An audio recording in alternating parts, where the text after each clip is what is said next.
Okay, bismillahirrahmanirrahim. Alhamdulillahirabbil alamin wassalatu wassalamu anbiya'i wal mursalin.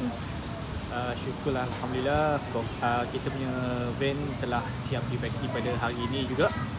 Okey, syukur kepada Allah Taala dengan izinnya insya-Allah kita akan program Al-Habib Omar bin Hafiz pada 13 hari bulan 10 2025 pada hari Isnin. Kita akan buat yang terbaik lah selama Al-Habib Omar bin Hafiz berada di Malaysia ni, Isnin, Selasa, Rabu sehingga Khamis lah. Kita akan berjuang bersungguh-sungguh, okay, dengan berniaga pun bersungguh-sungguh juga, okay, supaya perniagaan ini mendapat barakah di sisi Allah Subhanahu wa taala dan mendapat syafaat Nabi Muhammad sallallahu alaihi wasallam. Sekian, terima kasih.